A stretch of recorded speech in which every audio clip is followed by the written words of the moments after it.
You're listening to the Cohesive Home Podcast interview series. In today's episode, Kate chats with Jeff and Andre Shinabarger, social entrepreneurs, community builders, and parents with an inspiring view on life. Listen in as Kate talks with them about their views on the connection between minimalism and generosity, showing your kids the world, and overcoming fears. You will love this thoughtful conversation on living purposefully and with less.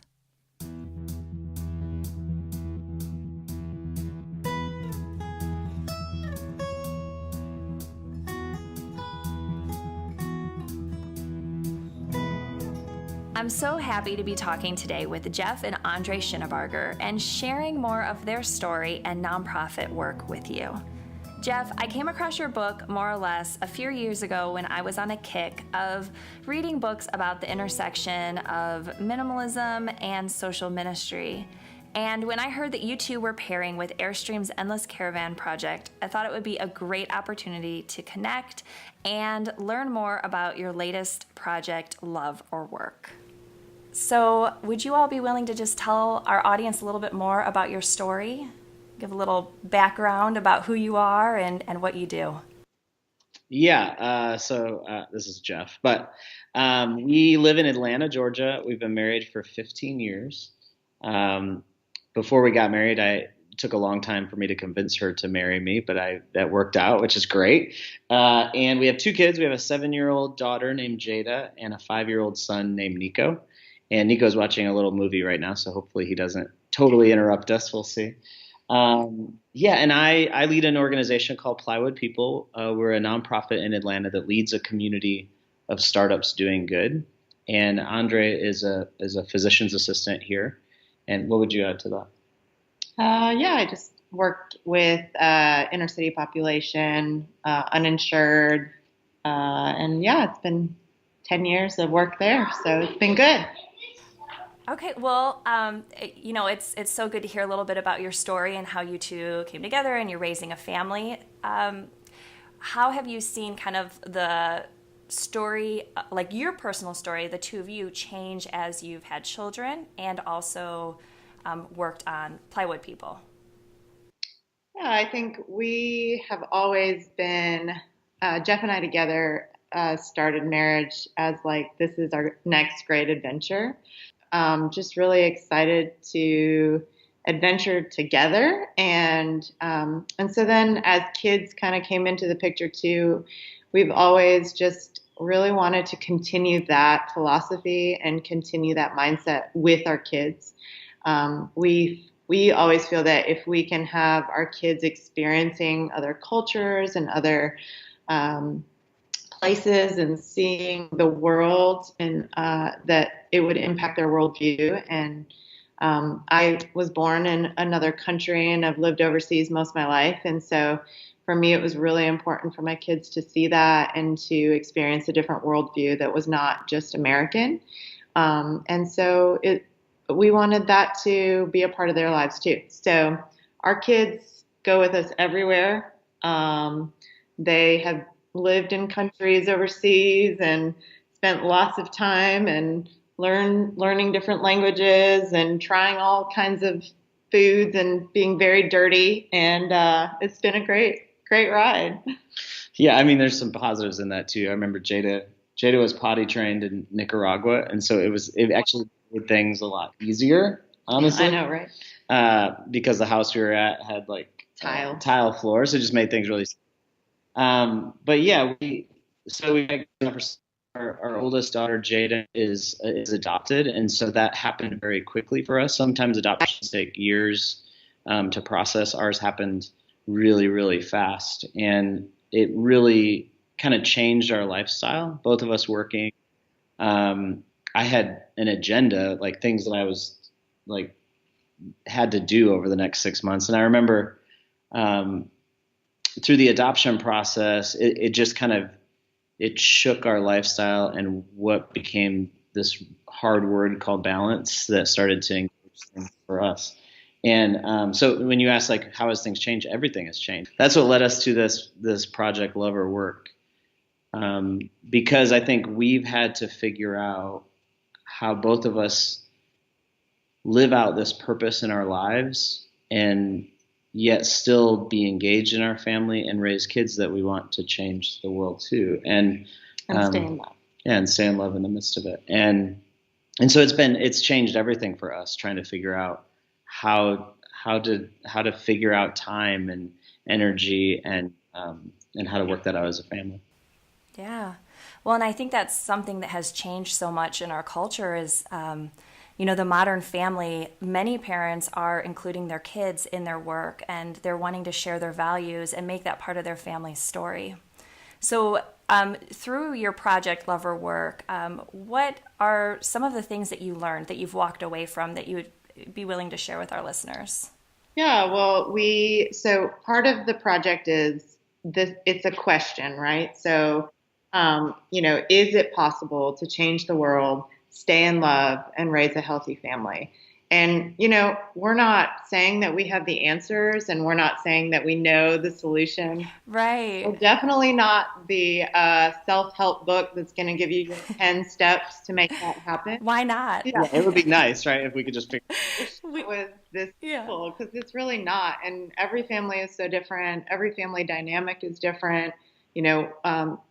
Co-parenting, two parents working, one parent staying home. I mean, it's just the modern family is diverse now, and so we really just want to ask the question, and then we want to just gain insight and gain learnings across a broad spectrum of families and people and couples and partners.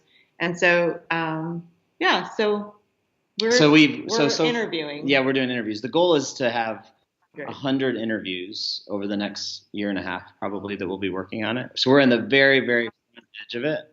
And so we've been living it personally, the tension of it. We've talked to a lot of people before making the project official. And so now we're in the process of starting to do these interviews, and we've learned things already. One of the great things we learned very quickly, honestly, in the first interview, if you want to raise kids that change the world, you have to introduce them to the world. And we think this is a really powerful statement, because most families and parents think that their greatest role is to protect their children and keep them safe. And what we've taken our kids to Nicaragua, to Honduras, to Puerto Rico, to all these different places that a lot of people are like, how can you, what about the kids? What if they get, what's going to happen to the kids? And it's like, what's going to happen to the kids? Like, the kids that have the easiest time to transition into other communities, we're the ones that are actually the challenging ones.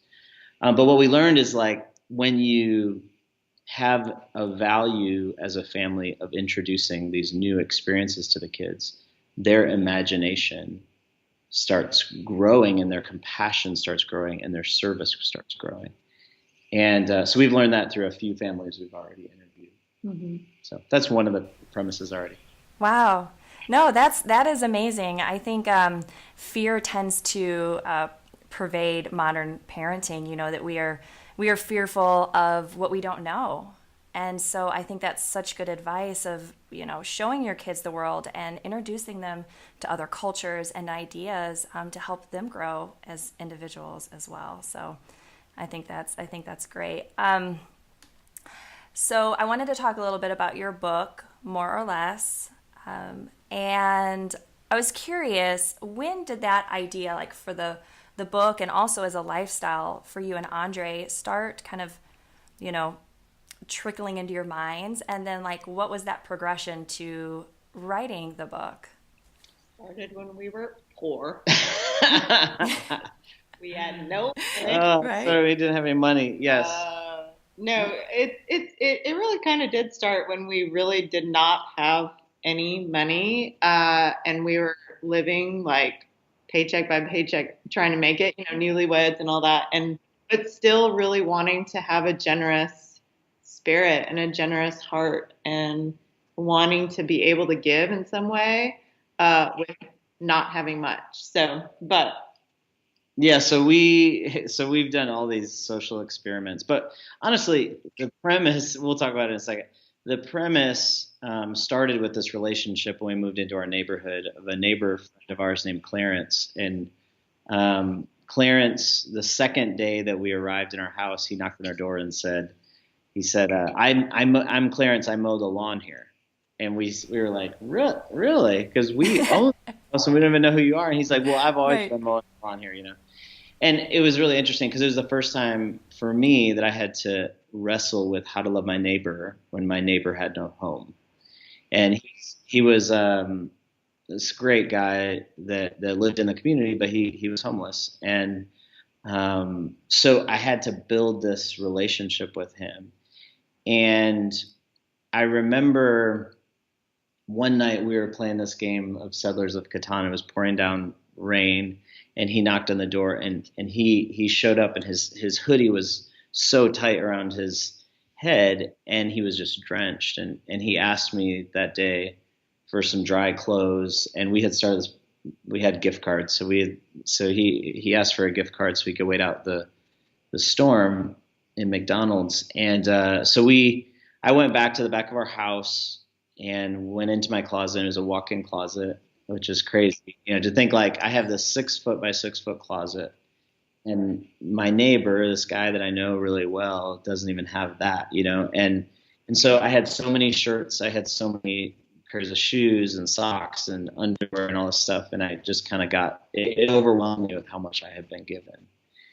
And so I gave it to him that day, and it really started this cycle of reevaluating like what I have. And we talked about this with our daughter Jada just recently. Seems like there's always someone that has more than you do, right? But there's also, you forget how much you have. There's someone that doesn't have as much as you. There's always somebody that has less than you do as well. So we started doing these experiments, and we had a friend that did an experiment to see how many days she could go without wearing the same thing twice. And she lasted 156 days of top.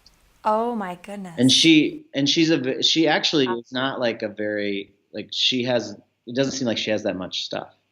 Like she's actually one of our friends that is very simple, very shops at Goodwill. Like, yeah, very cognizant of what she has, and simple life.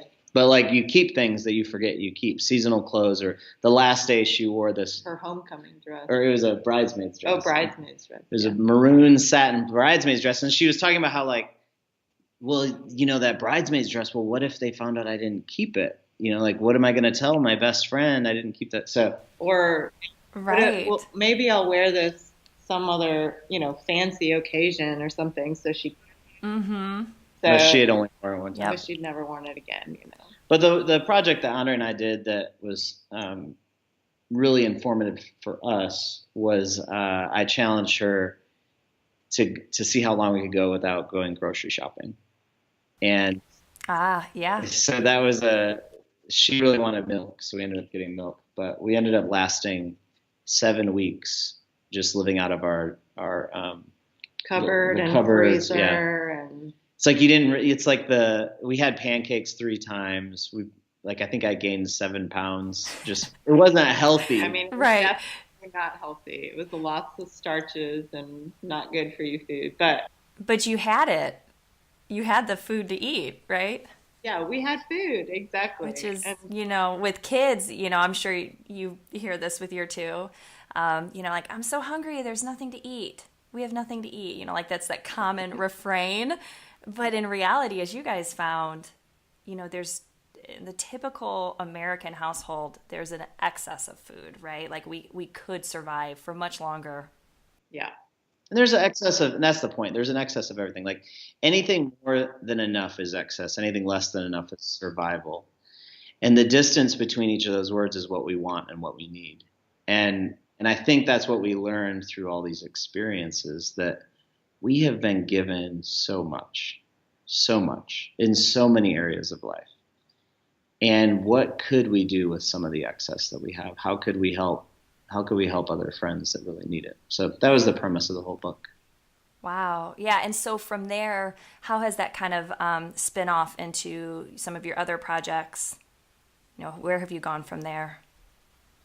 So well, first of all, one of the cool things that have happened from the book is that the stories of what other people have done with the excess that they have. That's what's been extremely humbling.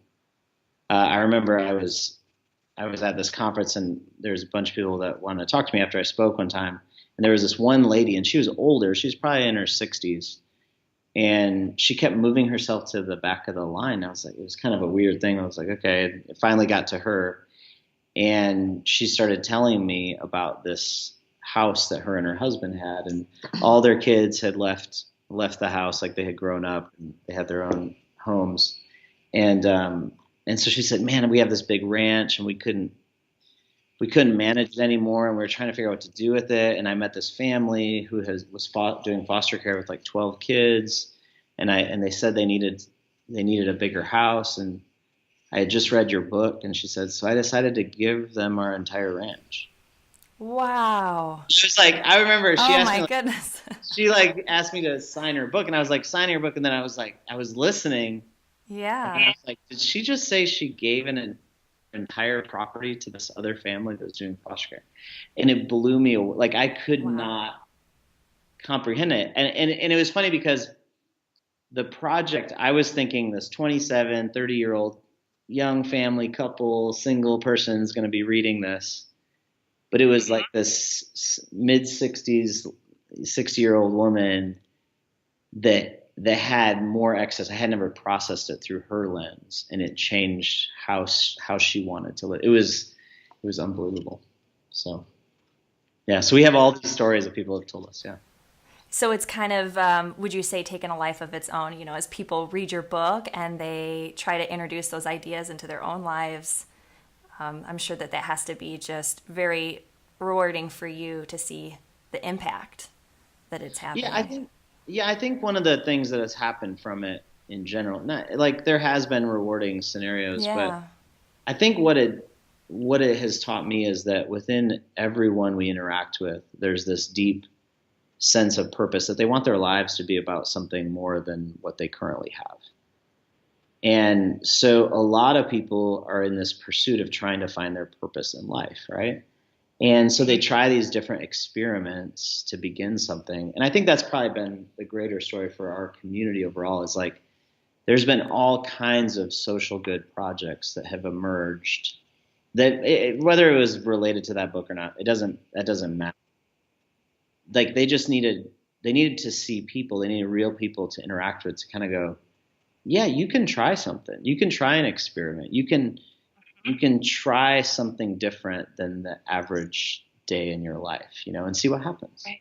So, So, what advice would you give to someone who maybe has been, living a very typical life and they are interested in finding their purpose or moving in a new direction as a family? I mean, it sounds like you two are fairly fearless with how you've gone forth with all these social experiments and your nonprofit and just the work that you two do together. So, what would be a jumping off point, would you say, for someone who wants to find a greater purpose? Well, one of the things, I mean, another mantra that we have as a family is, we don't make any decisions based on fear. And so, I mean, in anything that you are going to try to do, right, the unknown has a little bit of fear to it. And so just remembering to like not make a yes or no decision based on fear, make it based on like what you really value, what you really want to see, what outcome, what experiment, what are you looking for? Base it on that instead of, and fear will be always there in some form. But don't make those decisions based on that. And yeah, I would. You said the word fearless. Listen, I am anything but fearless. I am not fearless. If there's like any listener on this call, like I guarantee I have more fears than anyone listening to this, Yeah. and they never go away. The Yeah. same I had on the first day that I started my first ever social experiment. They are greater than ever today. And Andre could attest to that. Like they don't go away. But I don't want to live a life that is driven only by those fears. Like I'm not going to be held back by it. That doesn't make it easy, you know. The other thing I would say is the projects we've seen that have lasted a longer time. There's something really interesting about the story that you have lived and the social dynamics that go along with that. So when people are beginning projects that somehow correlate with their personal story, the likelihood of them staying with that project for a long time is exponentially greater. So when we meet people that have some kind of a life story of tension, a social concern, or whatever, there's something in their own personal story that matches up with that. They're going to stick with it because, don't try to be somebody that different. You're not. Don't copy what we did, right? Just because we did that. Like make it part of your own story and your own family or your own community. I mean, every city and community is different. Yeah, like the reasons why we're doing this Love or Work project is because we disagree on everything. Everything. Really? Yeah. Totally. We are not on the same page on most of the things we do. Her approach, my approach, we do things extremely different. We have the same like dream, big goal at the end of it. The same, like we know where we want to get to, but how we get there, we're complete opposites. So it's a constant tension. And additionally, in the community that we have, one of the greatest tensions of our community is this tension. We're counseling people all the time about marriage, family, relationships. When you're doing a startup project, how do you figure out finances and scheduling and self-care? Self-care. It becomes such a challenge. So it's part of our story. Listen, there is no one we're going to talk to that has wrestled through more of it than we have. That's why we feel like we should be a part of telling that story to others. Wow. I don't know if that answers your question, but. No, I think that's great. I think that's really good for our listeners to hear, especially I think there's usually this perception that, if you are doing well and you are doing good, that maybe you somehow have a secret or that you have things figured out. And so I appreciate your honesty and also, that you're sharing about your relationship dynamic because I just, like I said, I think people can really relate to that. Well, one of the things that we've learned because we're both working, that this could relate to some of the people listening right now, we have to take breaks. We have to take vacations. We have to take time separate from our work to be able to reconnect together and reconnect as a family. If we didn't have that, it wouldn't work for us. So for us, we have a rhythm that every June we do this trip as a family. And I tell my board that I have to do this. And Andre tells her work hey, if you want to fire me, we're willing to do that because this is what we need to do as a family to stay connected. So we have some extreme decisions that we've made for the sake of staying together. That's not the stuff people want to hear, but it is part of our story. So. Well, and, I think also that goes with, how so many people have this fear of saying no or upsetting their work or their family, but being able to prioritize your immediate family, your children, and your relationship with your partner is that's paramount to a healthy life. So I think that's really wise that you two do set that aside every year. People think we're crazy though. Yeah. Right? Really? Instant response is always I can't afford to do that. And that's great for you guys, but we could never do that. And we would say we can't afford not to do this. Yeah.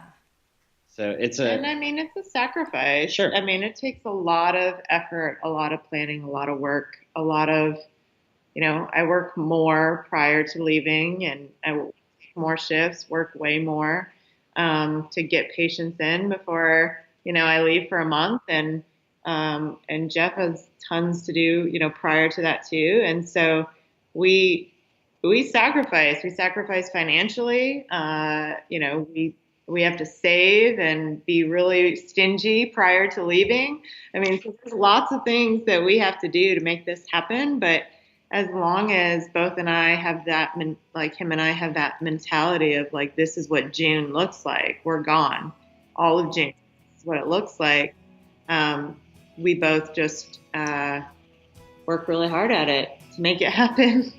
It's not easy, but anybody can do it. It's just not easy. And Andre was the one that was like, this is what we're doing. And I was like, I don't know if my board is going to let me do that. What, are you going to get fired? And she's like, this is what we're doing. I might get fired. Yeah. It might be too. Hey, I like that. I love that attitude. I think that's great. I mean, because bottom line, I mean, you have to invest in your family and your relationship, right? We can be pulled in so many different directions with, work and all of our social obligations. But for you two to be able to continue serving the communities that you work in, you have to be able to refill your cup, right? Like you can't pour from an empty vessel is kind of how the saying goes. And so that's good advice to kind of refuel as a family. Well, we actually ran into a little bit of audio issues as we were recording, and so we had to cut off right there, but I hope that all of you listening enjoyed learning more about Jeff and Andre's story and the work that they are doing in the world. And Jeff and Andre, thank you so much for joining me today. Thanks again to Jeff and Andre for joining us on the Cohesive Home Podcast. To find out more about their community work, head to plywoodpeople.com. And to learn more about their latest social experiment, follow them on Instagram at loveorwork. Thanks so much for listening to the Cohesive Home Podcast interview series. Until next time.